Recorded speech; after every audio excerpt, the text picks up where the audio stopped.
Senhoras, senhores, queridos irmãos em espírito, que Deus nosso Pai, fonte inexaurível de amor e poder, nos abençoe. E que o nosso Mestre Jesus, o benfeitor incomparável de nossas vidas e amigo incondicional de todas as horas, nos envolva com a sua infinita e misericordiosa paz. Em um velho mosteiro, na região do Tibete, um velho sábio, abade, sábio em amor, mestre em amor e em sabedoria, liderava uma equipe de um colegiado de monges.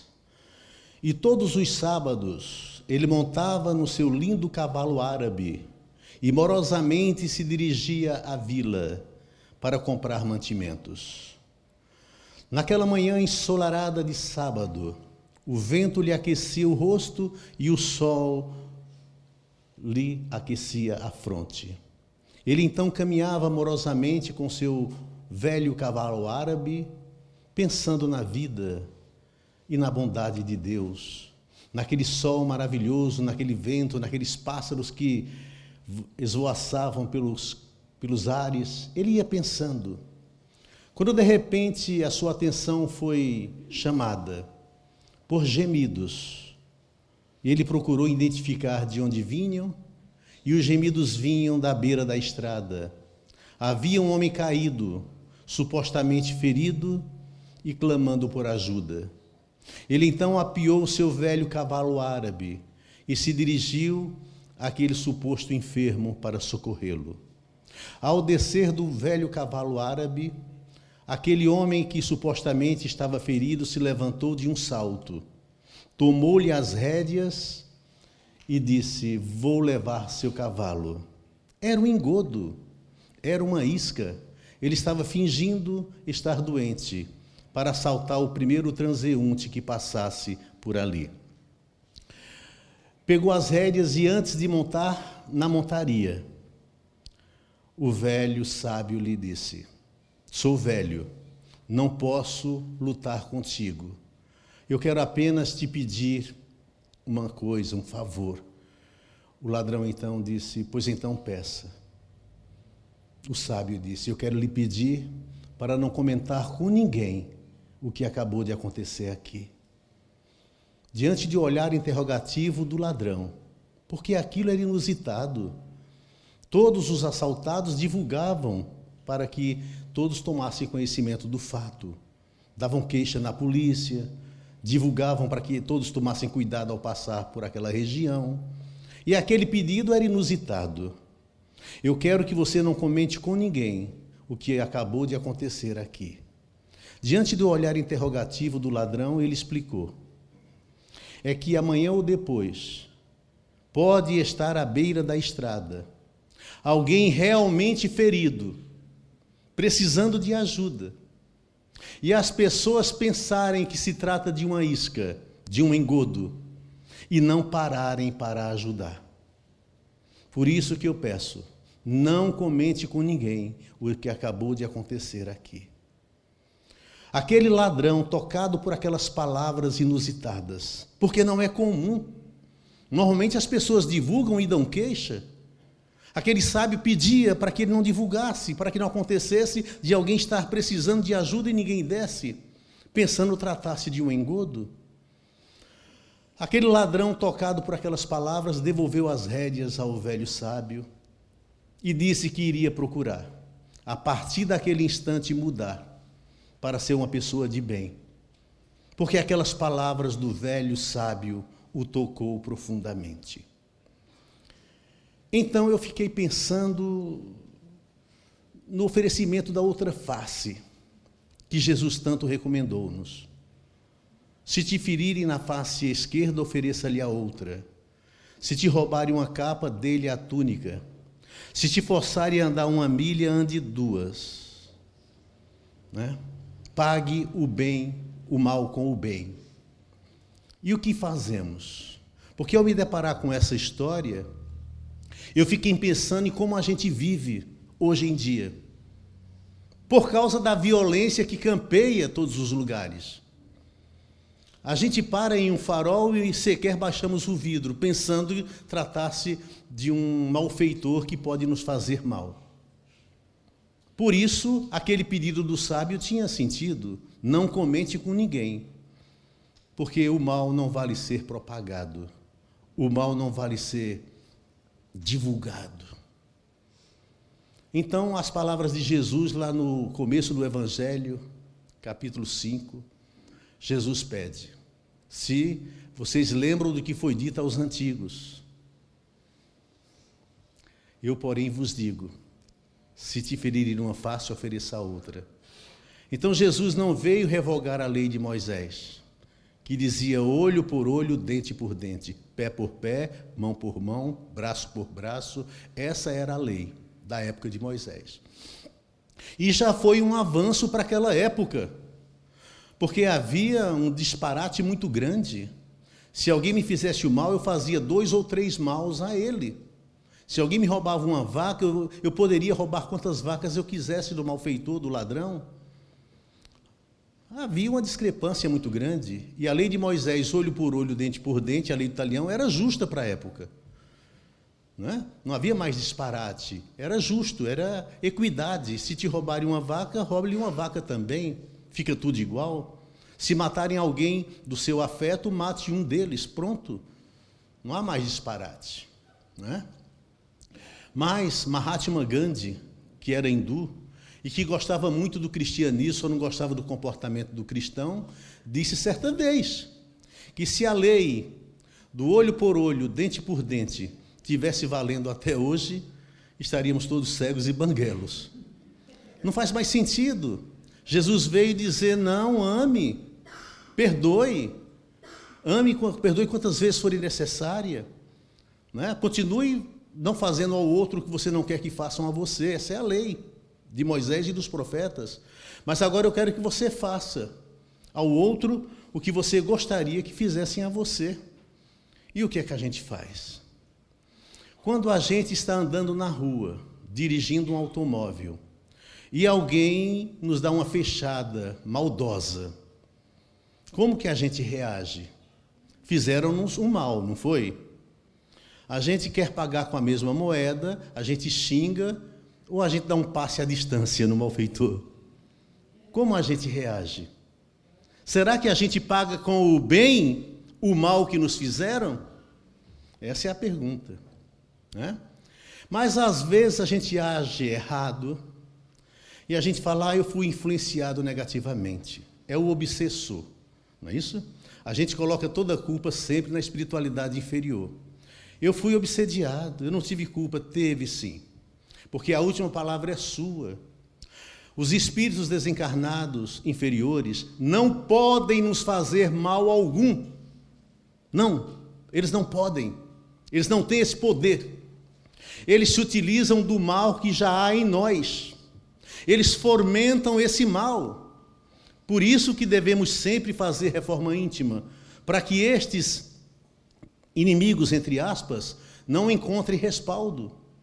Não encontrem nada de errado em nós, para que a gente chama de brecha, para que eles entrem na nossa vida. Ora, a culpa é sempre deles, será? Lembro da história de um cavalo que vivia preso, e o diabo foi lá e soltou o cavalo. Então o cavalo foi na plantação do vizinho e comeu toda a plantação de milho. O vizinho, ao ver aquilo, foi lá e destruiu a plantação do outro vizinho, o dono do cavalo. O dono do cavalo foi lá e matou o vizinho. Os filhos daquele assassinado foram lá e mataram toda a família do dono do cavalo.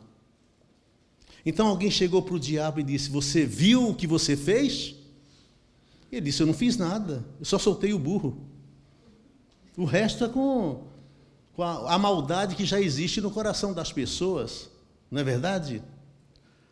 Jesus disse lá em João 14, no começo do Sermão do Cenáculo, que é 14, 15 e 16 do Evangelho de João. Eu vos deixo a paz, eu vos dou a minha paz. Mas não a dou como o mundo o dá, porque a paz que eu dou, o mundo não pode conceber. O mundo tem uma ideia de paz como ausência de guerra, e não é. Eu posso estar em paz comigo mesmo, mesmo que ao meu redor esteja acontecendo uma guerra violenta, porque paz é um estado de espírito que precisamos desenvolver. Agora, para sermos pacificadores, para promovermos a paz, como disse Jesus na bem-aventurança, na 7ª bem-aventurança, bem-aventurados os pacificadores, porque serão chamados filhos de Deus. Olha só, porque Deus é paz absoluta. E se nós formos pacificadores, nós seremos chamados filhos de Deus, porque estamos promovendo a paz que Deus quer. Só que a paz que o mundo conhece, como eu disse, não é igual à paz que Deus nos oferece, a paz que Jesus nos posterga. Não é? Por isso que os discípulos, quando se encontravam naquela época, diziam a paz do Cristo, a paz do Senhor, e alguns evangélicos de hoje se cumprimentam assim: a paz do Senhor, irmão, a paz do Senhor, porque é a paz de Deus, é uma paz diferente dessa paz que conhecemos, não é? Paulo também escreveu aos Romanos, capítulo 12, versículo 21. Não reajas ao mal, mas vença o mal com o bem. É isso que devemos fazer para sermos chamados de cristãos. Houve tantos pacificadores na terra, na história, não houve? Se a gente acha que Jesus é um espírito puro, está muito longe de nós do ponto de vista espiritual, porque é um espírito que é nosso governador planetário. É um espírito que, segundo Emmanuel, quando a Terra se desprendia da nebulosa solar, há 4,5 bilhões de anos, as hostes celestes se reuniram no entorno da Terra, na psicosfera da Terra, onde não havia vida ainda. E naquele momento, Jesus, que fazia parte daquele conclave, foi indicado como governador espiritual da Terra. Governador espiritual, não tem nada de material. Todos os ensinamentos de Jesus são puramente espirituais. Então, até hoje, Jesus é o nosso governador espiritual, mas já era puro há 4,5 bilhões de anos. Então, Jesus está muito distante de mim. Como é que ele é meu modelo e guia? Porque modelo é para ser imitado, guia é para ser seguido. Como que eu vou seguir um espírito puro, andar nas areias escaldantes do deserto onde ele andou, tragar do cálice que ele tragou? Não dá. Ele é um modelo quase impossível de ser imitado hoje. Um dia seremos capazes de fazer o que ele fez e muito mais, como ele mesmo disse. Mas hoje é impossível. Estamos muito mais próximos da animalidade do que da angelitude. Então, como é que eu faço? Primeiro, eu tenho que estar disposto. E se eu achar que Jesus está muito longe, eu tenho que imitar alguns modelos contemporâneos nossos. E nós temos exemplos, hein? Nós temos exemplos que vivem ou viveram mais ou menos da mesma forma em que vivemos e que podem ser imitados. Alguns exemplos até do próprio Evangelho, que tinha uma vida desregrada e, ao conhecerem Jesus, mudaram completamente, revolucionaram a própria consciência numa existência só. Não precisaram de outras reencarnações para isso. Maria de Magdala é um exemplo, que levava uma vida torta e, ao conhecer Jesus, ela mudou completamente. Saíram dela 7 demônios, o que a psicologia hoje chama de 7 pecados capitais. Então saíram dela e ela se purificou ao conhecer Jesus, e nunca mais ela mudou. Jesus desencarnou e ela foi cuidar dos leprosos lá no vale, até desencarnou com lepra. Então ela mudou completamente numa existência só. Mas tem outros, tem Zaqueu, tem Levi, tem tantos outros que revolucionaram a consciência numa existência só. Ah, mas eu não consigo. Por que eu não consigo? Por que eu não consigo se eles conseguiram? Ora, eu não consigo por causa de 2 grandes flagelos que governam a minha vida. Chama-se orgulho e egoísmo. É isso que a doutrina fala. Via de regra, nós somos conduzidos por esses 2 sentimentos terríveis, flagelos. E a gente nem se dá conta. E acha mais ou menos normal. O mundo anda assim. Ora, mas se eu sou cristão, espírita cristão, eu preciso andar contra a correnteza do mundo.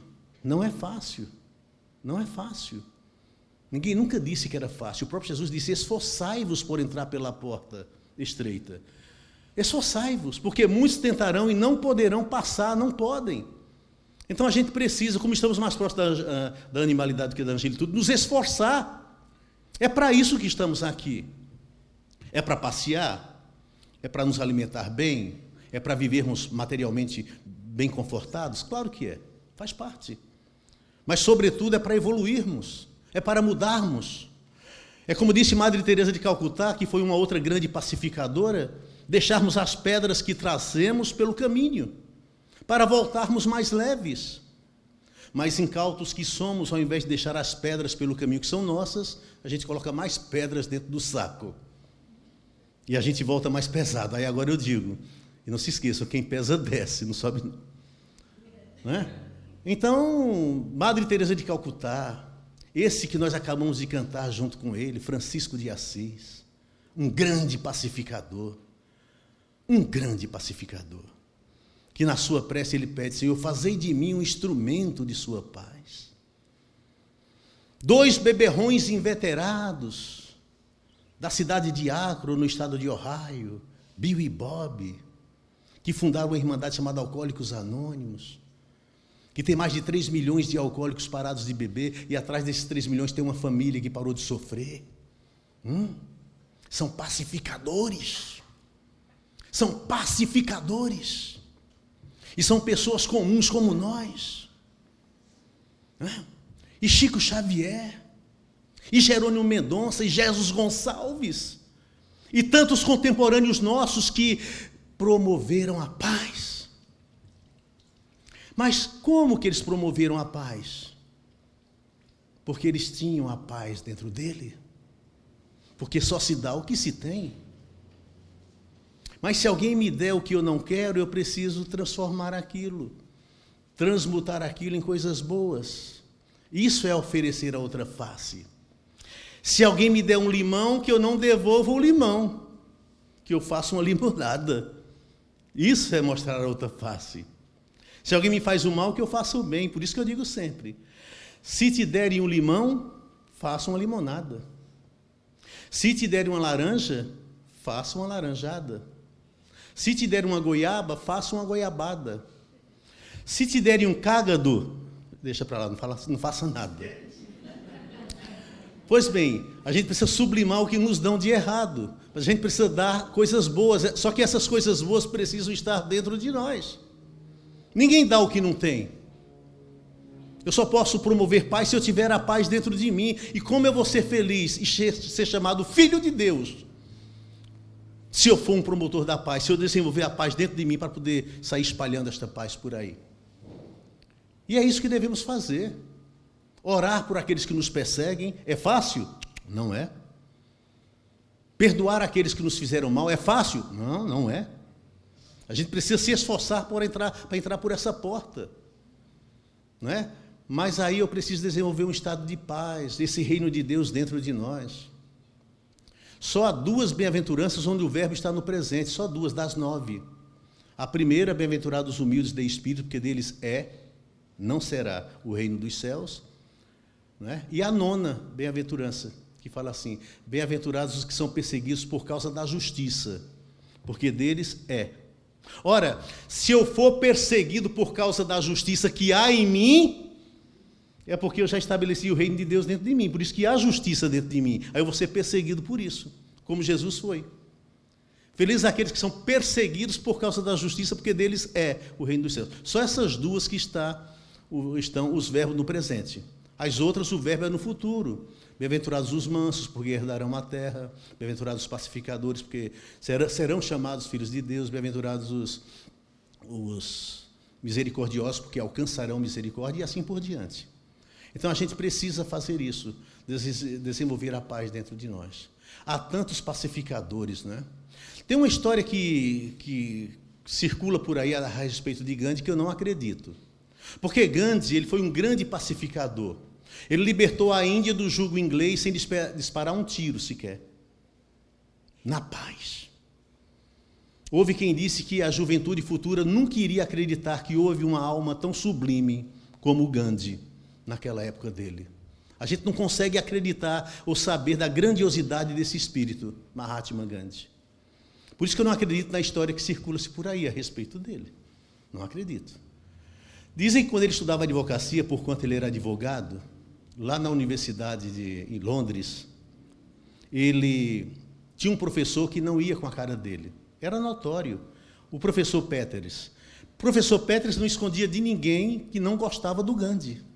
Era um ranço natural que ele tinha pelo Gandhi. Gandhi nem se aproximava dele, que ele não queria, ele se afastava. Um dia, na lanchonete do colégio, eles fazendo o pedido deles no balcão lá, não perceberam que estavam um ao lado do outro. Pegaram os seus pedidos no balcão e foram para a mesa, sem perceber que um estava próximo do outro. E quando se sentaram, um ficou de frente para o outro. Aí o professor Peters olhou para ele assim e disse: não sei se você sabe, Gandhi, mas porcos não se misturam com pássaros. Gandhi se levantou e disse: então, com licença que eu já estou voando. Ele ficou danado. Eu não acredito que Gandhi não pagava o mal com o mal. Na escola, antes de corrigir a prova do Gandhi, na frente dele, disse: eu vou corrigir sua prova, Gandhi, mas antes eu quero te fazer uma pergunta, para essa classe saber que você não é tão evoluído assim. O que é que você prefere se você estiver andando na rua? Achar uma bolsa cheia de dinheiro ou um livro que te ensina sabedoria? Gandhi disse: eu prefiro achar uma bolsa cheia de dinheiro. Está vendo, gente? Ele não é tão evoluído assim, não.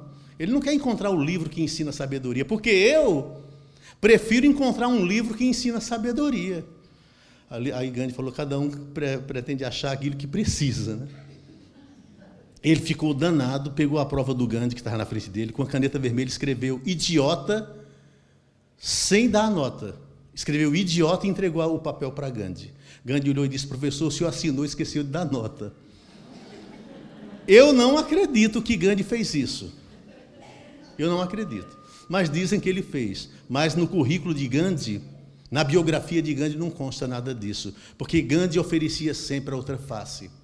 E até criticava o cristão que não segue os passos de Jesus, fazendo esse ensinamento, colocando em prática esse ensinamento. Não é mesmo? Então, a gente precisa, meus amados, estar em paz conosco mesmo. Para que a gente se leva tão a sério? Para quê?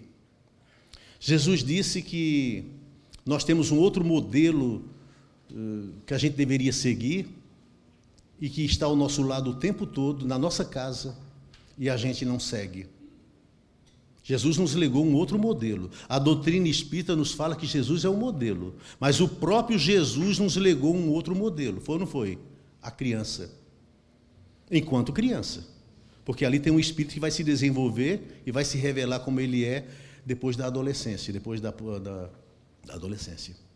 Jesus nos legou a criança quando disse: vinde a mim as criancinhas e não as embaraceis, porque delas é o reino de Deus.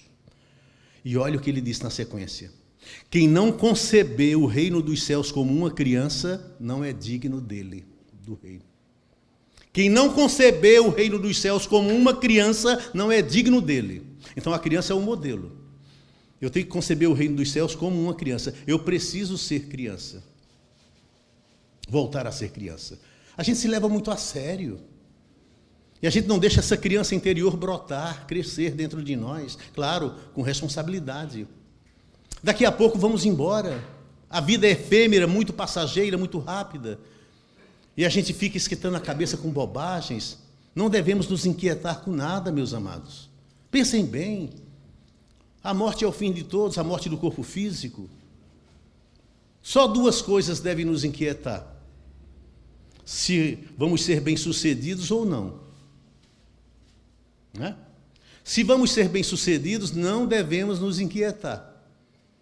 Mas se formos mal-sucedidos, só duas coisas devem nos inquietar.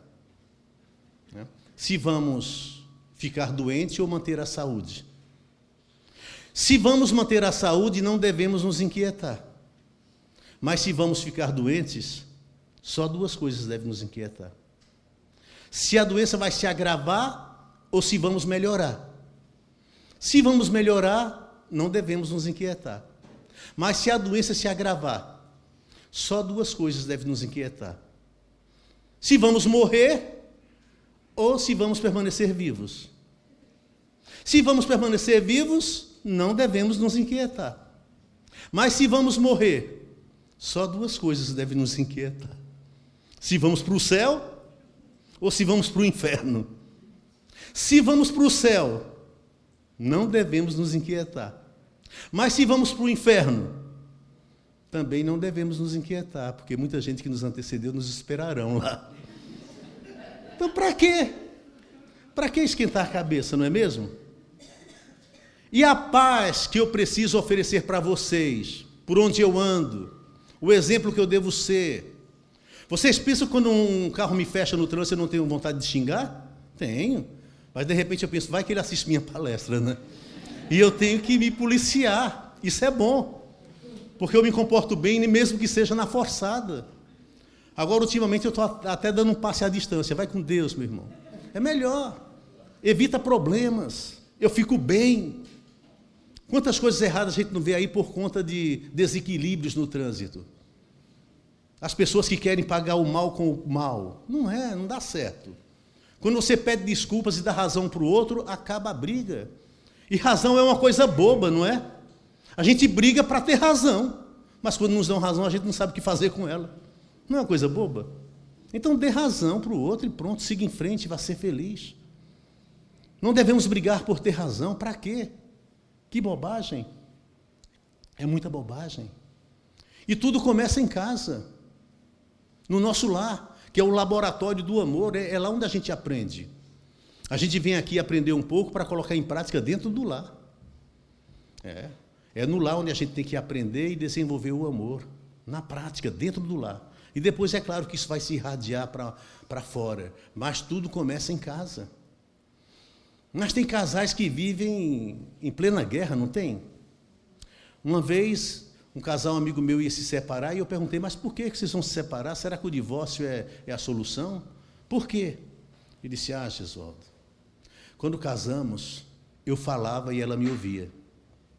Depois de um certo tempo, ela falava e eu ouvia, até certo tempo. Hoje, nós falamos e os vizinhos escutam. É lá que deve começar. Eu posso estragar o meu dia de manhã, não posso? Com uma palavra mal empregada da minha esposa. Posso ou não posso? Posso. Depois eu vou para o trabalho pensando naquilo, aquilo cobra a minha consciência e o meu dia fica chato por causa de uma palavra errada que eu pronunciei ao sair de casa. Por isso, cuidado com o que você fala. Cuidado com o que você pensa, que se transforma em palavras. Então a gente precisa promover a paz dentro de casa primeiro. É lá onde tudo começa. É lá. É lá onde tudo começa. Ora, vejam, dois amigos na guerra. Um jovem e outro de certa idade como eu.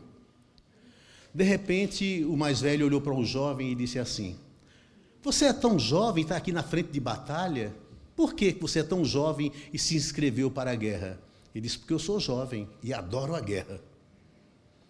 E olhou para ele assim, e o senhor com essa idade? Por que se inscreveu para a guerra? Ele disse, porque eu sou casado e adoro a paz. Imagine como é a casa dele, né? Ele está na guerra porque ele adora a paz. Então a gente precisa promover isso dentro de nós. Houve uma certa vez um concurso sobre um quadro que retratasse a paz. O vencedor ganharia um prêmio altíssimo. E chegaram vários quadros lá para concorrerem ao prêmio. Eram quadros diversos que retratavam a paz. Tinha um que era uma pombinha, que é o símbolo da paz, que estava lá. Tinha outro que era uma paisagem bem serena, bem tranquila. Tinha outros que eram uma pessoa fazendo uma oração em prece, irradiando luz.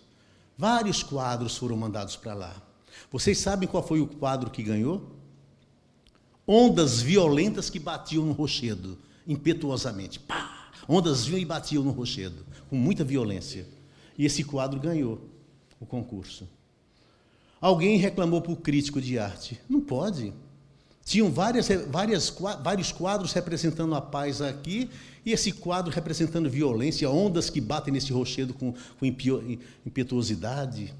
Como é que pode ele ter ganho? Ele falou, olhe direito para o quadro. E ele olhou. E ele viu que, numa daquelas brechas do rochedo, tinha um pássaro. E o pássaro estava lá tranquilamente, enquanto as ondas batiam no rochedo. Então, estar em paz é estar em paz, mesmo que em minha volta o mundo esteja em guerra, porque a paz tem que estar dentro de mim. É isso que eu preciso construir dentro de mim, porque eu não devo me inquietar, como eu disse agora há pouco. Para quê? Para quê? Então, se a paz estiver dentro de mim, eu consigo passar esta paz adiante. Não é? Como a oração da serenidade, dessa mesma irmandade que eu acabei de falar aqui, que inicia suas reuniões e termina com essa reunião. Concedei-me, Senhor, a serenidade necessária.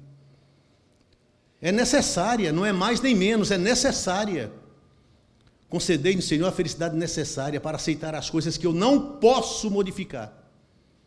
Coragem para modificar aquelas que eu posso. E sabedoria para perceber a diferença. Se eu não tiver sabedoria para perceber o que eu posso ou o que eu não posso modificar, eu vou sofrer. Não adianta eu tentar modificar a minha esposa.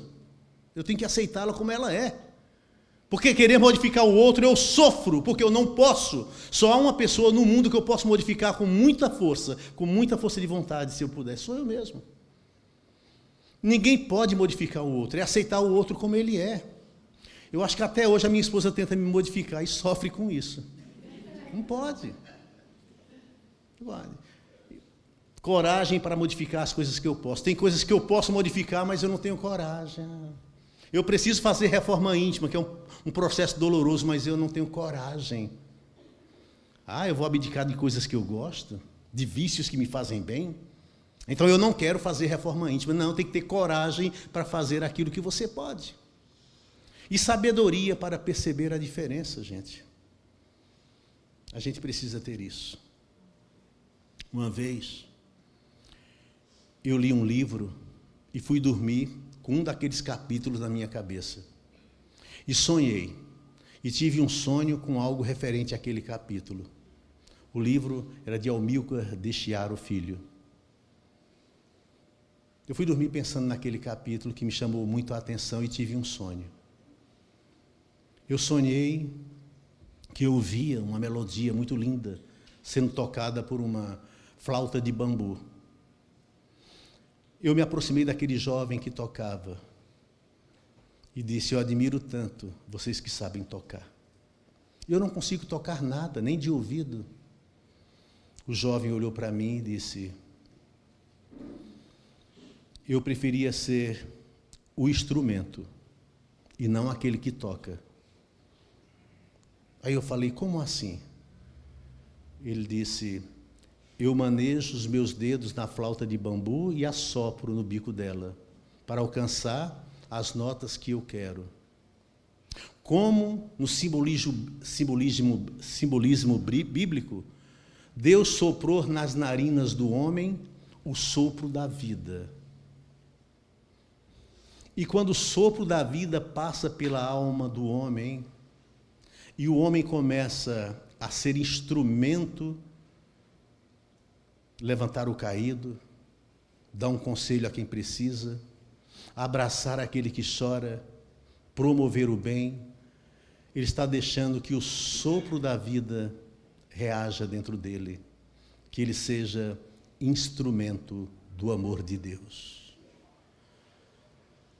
E aí eu pensei nas vezes em que eu blasfemo, em que eu fico nervoso, em que eu xingo, em que eu não promovo a paz. Eu pensei. Mas aquele jovem, lendo meus pensamentos, disse assim: às vezes a gente desafina. Eu fechei os olhos por uns instantes e ouvi um tatalar de asas. E quando abri os olhos, o jovem não estava mais na minha frente. Eu termino agradecendo a Deus de amor e bondade por estarmos aprendendo a cada oportunidade. Também ao Mestre Jesus por esse encontro que foi, todo coberto de luz, e que Deus nos abençoe. E abençoe vocês por isso, por esses momentos bons. Que a paz e o amor do Cristo fiquem em nossos corações, para que felizes sejamos nesta vida de labor e que em nós desenvolvamos a sabedoria e o amor. E que estas duas asas, da sabedoria e do amor, nos façam seres felizes de encontro ao Criador. Obrigado pela atenção e todos os votos meus é que até o próximo encontro fiquem todos na paz de Deus. Muito obrigado.